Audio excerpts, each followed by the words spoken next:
জাতীয় ঐক্যমত কমিশনের ভেতরে কি হচ্ছে বেসিক্যালি গ্রামাটিক্যালি কি হচ্ছে সেটা শুধু মান্না ভাই দেখেন মান্না ভাই খুব সুন্দরভাবে বলেছেন এবং আমরা এটা বুঝতে পারছি যে শেষ পর্যন্ত আমাদের রাজনৈতিক দলগুলো অতীতের মতো কোনো ঐক্যমতে আসতে পারছে না। কিন্তু ঐক্যমত্য কমিশন একটা কথা খুব স্পষ্ট বলেছে, যদি ঐক্যমত্য না হয় তাহলে এইটার আইনি এক্সিকিউশনটা ওনারা সরকারের কাছে ছেড়ে দেবে। সেটা তো পরের ঐক্যমত্য কমিশনের টাইম কিন্তু 1 মাস বাড়িয়েছে। এখন আমি যেটা বলি যে আলোচনাটা আসছে যে পিআর কোথায় কোথায় ফেল করেছে, বাংলাদেশে পিআর টিকা, বাংলাদেশে ডেমোক্রেসি তো ফেল করেছে। এখানে ডেমোক্রেসি একটা সরকার আসার পরে পরের সরকারে উত্তরণী গড়তে পারে নাই। এখানে 111 হয়েছে, এখানে 75-এ 15 আগস্ট হয়েছে, এখানে জিয়া রহমানের মতো রাষ্ট্রপতি খুন হয়েছে। এখানে কি কোনো কিছু সিস্টেমেটিক চলেছে? কেন চলে নাই? প্রথম কথা হচ্ছে আমাদের রাজনৈতিক প্রতিষ্ঠানগুলো প্রাতিষ্ঠানিকভাবে ভূমিকা রাখতে পারেনি। আপনি একটা ছোট উদাহরণ নেন, হয়তো এটা অনেকের পছন্দ নাও হতে পারে। জাহাঙ্গীরনগর বিশ্ববিদ্যালয়ের শিক্ষক সব প্যাটার্ন বিএনপির লোকজন, চিহ্নিত বিএনপির লোকজন বিএনপি নির্বাচন বর্জন করলো। কেন বর্জন করলো? আপনি যদি খুব গ্রামাটিক্যালি আসেন, যে লোকদের তারা ওখানে বসিয়েছে তারা তাদের পারফর্ম করতে পারে নাই, হয়তো যোগ্য লোককে যোগ্য জায়গায় তারা বসাতে পারে নাই। এবং এটা বাংলাদেশের অতীতেও আপনি দেখেন, আপনি 1975 সালের 3রা নভেম্বর জেল হত্যার ঘটনাকে যদি দেখেন, অনেক ষড়যন্ত্র তত্ত্ব আছে। কিন্তু আরেকটা তত্ত্ব কি, আপনি যে বললেন যে ভাই খুলে দেন আইজি সাহেব, আমি এই লোকগুলোকে বসান, আমি গুলি করব, আইজি সাহেব কি করলেন?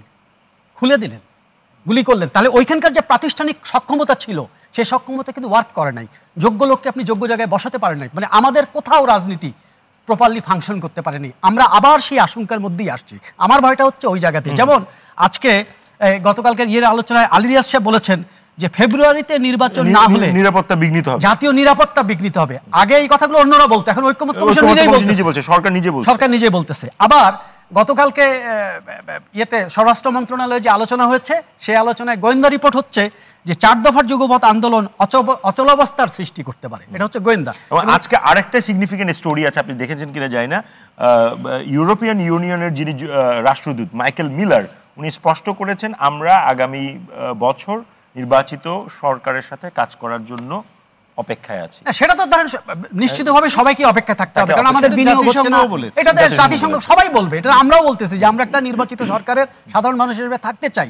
এখন রাজনৈতিক দলগুলো যদি এটা তো রাজনৈতিক দলগুলোর ডিউটি যে জিনিসটাকে শেষ পর্যন্ত একটা রেজাল্টে নিয়ে শুধু নির্বাচন বললে হবে না, নির্বাচনে পার্টিসিপেট করতে হবে, নির্বাচনের রেজাল্টটাকে ঘরে আনতে হবে, সেটাকে একটা গ্রহণযোগ্য তকমা দিতে হবে। নির্বাচন হওয়ার পরে 5 জন বললো যে এই নির্বাচন মানি না, তাহলে তো আপনার ওই সরকারকে ফাংশন করা কঠিন হয়ে যাবে। সুতরাং কেউ যদি নির্বাচনের আগে যদি আমার এই দাবি যদি না পূরণ হয়, আমি নির্বাচনেই বর্জন করব। হ্যাঁ, সেটা তো হইতে পারে। তাহলে এখন কি দাঁড়াচ্ছে? এখন সেরকম পরিস্থিতি যদি হয়, তাহলে দেখেন এই জাতির সংস্কৃতিতে একটা কথা আছে যে চোরের উপর রাগ করে মাটিতে ভাত খায় না।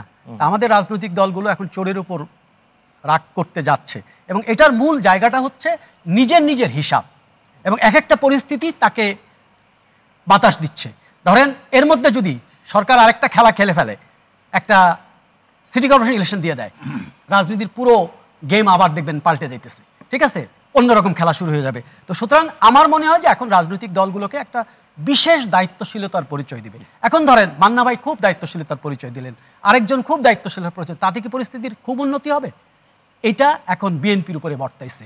আমি বিএনপির দুটো বিপদ দেখছি। একটা বিপদ হচ্ছে যে এখন বাংলাদেশের গণতন্ত্র বেসিক্যালি দাঁড়িয়ে আছে বিএনপির দায়িত্বশীলতার উপরে, কারণ আওয়ামী লীগ নাই, একটা শূন্যতা আছে পুরো জিনিসটা। কালকে যদি ওই যে কথাটা সায়ন্ত সাকার একবার বলেছিলেন, কালকে যদি সত্যি একটা বিপদ আসে, সবচেয়ে সাফার কে করবে? সবচেয়ে বড় দল বিএনপি করবে, বিএনপিকেই করতে হবে। অতীতেও বিএনপি তাই করেছে। সুতরাং এখন আমি সবসময় যে কথাটা ভাবি বা চিন্তা করি, আমার মনে হয় যে বিএনপিকে আরো বুদ্ধিবৃত্তিক জায়গায় রোল প্লে করতে হবে। রাজনীতির ভবিষ্যতের সংকটটাকে দেখতে হবে যে এই সংকট বাংলাদেশের সমস্ত সম্ভাবনাকে ধ্বংস করে দিতে পারে।